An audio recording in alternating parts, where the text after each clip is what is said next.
All right, we're back with another episode, and today we're going to be talking about my top 5 favorite arguments for the existence of God. All right, let's begin. Number 1, the argument from desire. Every natural, innate desire in us corresponds to some real object that can satisfy that desire, such as if you feel hungry, well, food exists, and that's going to satisfy that desire. But there exists in us desires which nothing in time, nothing on earth, and no creature can satisfy. Therefore, there must exist something more than time, earth, and creatures which can satisfy this desire. This something is what people call God, and life with God forever. And C.S. Lewis, who uses this argument in a number of places, summarizes it. Creatures are not born with desires unless satisfaction for these desires exists. A baby feels hunger, well, there is such a thing as food. A dolphin wants to swim, well, there is such a thing as water. Man feels sexual desire, well, there is such a thing as sex. If I find myself a desire which no experience in this world can satisfy, the most probable explanation is that I was made for another world. Mere Christianity, Book 3, Chapter 10, Hope. Wow, that's crazy. So what he's basically saying, we all have this desire to want to live forever. Everybody fears death. We're all scared of death, and we hate thinking about death. In fact, if you ask somebody on their deathbed, what are you most afraid of? The most common theme is, I'm afraid of being forgotten. So we all desire to be in a place where there is no sorrow, no grief, no sadness, happiness, and we want to live forever. We have this desire, but there is nothing on earth that can satisfy that desire. So that must mean there must exist another place where that desire can be satisfied. Because for every desire that we have, something must exist to satisfy that desire, right? Like I said, if you're hungry, food exists, right? If you have a sexual desire, sex exists. If you have any other kind of desires, it exists. But this is the one desire that doesn't exist anywhere in space, time, or matter. All right, and next, argument number 2. The argument from change. The material world as we know it, the material world we know is a world of change. The young woman came to be 5'2", but she was not always that height. The great oak tree before us grew from the tiniest acorn. Now then, something comes to be in a certain state, such as mature size. That state cannot bring itself into being. For until it comes to be, it does not exist, and it does not yet exist. It cannot cause anything. For as for the things that change, although it can be what it will become, it is not yet what it will become. It actually exists right now in the state, such as an acorn. It will actually exist in the state, a large oak tree, but it's not actually in the state now. It only has potential for that state. Now a question. To explain the change, can we consider the changing time alone, or must other things be involved? Obviously, other things must be involved. Nothing can give itself what it does not have, and changing things cannot have now already what it will come to have then. The result of change cannot actually exist before the change, and the changing things begin with only the potential to change, but it needs to be acted on by other things outside if that potential is to be made actual. Otherwise, it cannot change. Nothing changes itself. Apparent self-moving things like animal bodies are moved by desire or will, something other than mere molecules, or chemical reactions in the brain. And when the animal or human dies, the molecules remain, but the humans no longer move because the desire or will is no longer present to move it. Wow. All right, argument number 3, the argument from efficient causality. We notice that some things cause other things to be, to begin to be, to continue to be, or both. For example, a man playing the piano is causing the music that we hear. If he stops, so does the music. Now ask yourself, are all things caused to exist by other things right now? Suppose they are, suppose there is no uncaused being, no God, then nothing could exist right now. For remember, on the no God hypothesis, all things need a present cause outside of themselves in order to exist. So right now, all things, including all the things that are causing things to be, need a cause. They cannot give being only so long as they are given being. Everything that exists, therefore, on this hypothesis stands in need of being caused to exist. But caused by what? Beyond everything that is, there can only be nothing.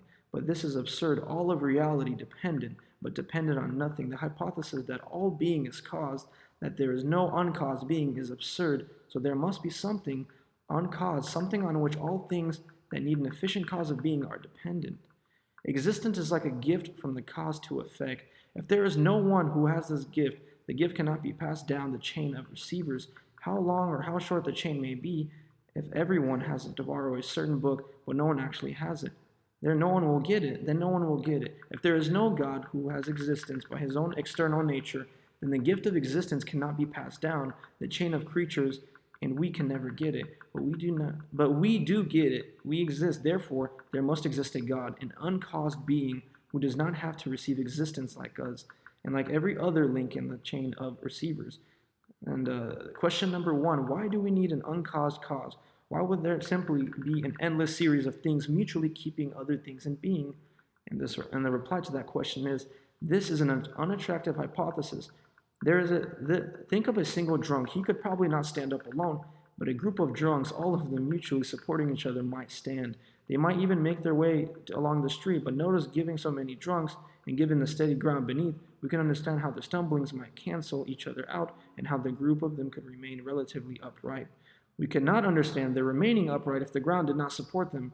For example, they were all suspended several feet above it, and of course there would be no actual drunks. There would be nothing to understand. Argument number 4, the argument from contingency. The basic form of this argument is simple. If something exists, there must exist what it takes for that thing to exist. The universe, the collection of beings in space and time exists, therefore there must exist what it takes for the universe to exist. What it takes for the universe to exist cannot exist within the universe or be bound by space and time. Therefore, what it takes for the universe to exist must transcend both space and time. Wow, so what this is basically implying, for something to exist, if something exists, there must exist what it takes for that thing to exist, right? So for a house to exist, there has to be wood, there has to be construction workers, there has to be the right conditions to build that house, right? And for the universe to exist, such as time, space, and matter, then something must have existed outside of time, space, and matter. And if you don't really know what time, space, and matter is, time is basically past, present, future, another 3. Space is height, width, and length, another 3. And then space, height, width, length. Time is past, present, future. And then matter is solid, liquid, and gas. So these are the 3 main things that make up our universe: time, space, and matter. And so to create the universe, something must have existed outside of it, such as an eternal God who's existed outside of space, time, and matter and transcends all of that. And the reason it's hard for us to grasp that, it's hard for me to understand that, is because our minds are finite and it only works in space, time, and matter. And I'll give you an example. People say that our imagination is limitless, and you can think of anything and you can imagine anything. And I would like to argue that, and I would tell people, okay, imagine a place where there is no space, no time, and no matter, and they'll just be thinking about it. They're like, I can't, it's impossible. Well, there you go. And maybe something outside of space, time, and matter exists. Number 5, the argument of consciousness. Then we experience the tremendous order and intelligibility in the universe. We are experiencing something intelligence can't grasp. Intelligence is a part of what we find in the world, but the universe is not itself intellectually aware. As great as the forces of nature are, they do not know themselves, yet we know them and ourselves. These remarkable facts, the presence of intelligence amidst unconscious material processes and conformity of those processes to the structure of conscious intelligence, have given rise to variations on the first argument for design. Number 1, we experience the universe as intelligible. The intelligibility means the universe is graspable, able to be grasped by intelligence. Either this intelligible universe and the finite minds so well suited to grasp it are the product of intelligence, or both intelligibility and intelligence are the products of blind chance. Number 3, not a blind chance.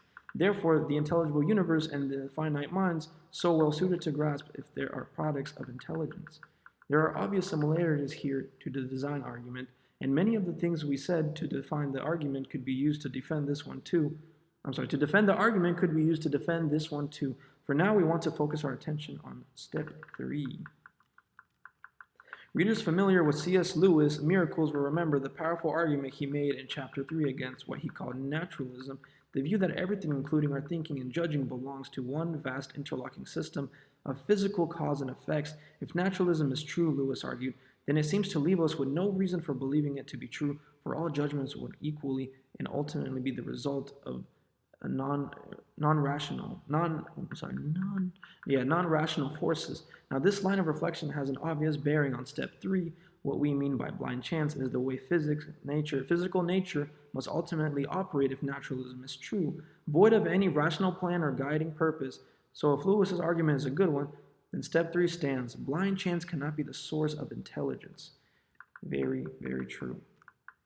Because consciousness is such a hard thing to grasp. It lives in the metaphysical world, which means it's in a world where we can't measure it, we can't grasp it, we can't study it. The word consciousness, or consciousness in general, is such a mystery. We can't measure it, we can't do anything with it. But this consciousness that we all have guides our physical bodies to do all the actions we do throughout the day.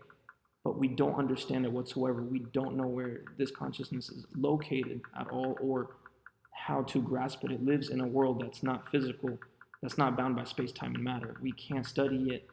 So it's a very difficult thing to understand. It's still a mystery onto what consciousness really is. No scientist could really tell you right away. It's hard to explain. But yeah, those are my 5 favorite top arguments for the existence of God. I hope you enjoyed that. This has been a debate that has been going on for about thousands of years. And I don't know if you've noticed, but most of the arguments that I used were not biblical. And because a lot of the times, when an atheist or an agnostic person asks you, hey, can you prove the God without using the Bible? Well, here you go, I just did. These are 5 solid arguments for the existence of God. All right, thank you for watching. And we're done.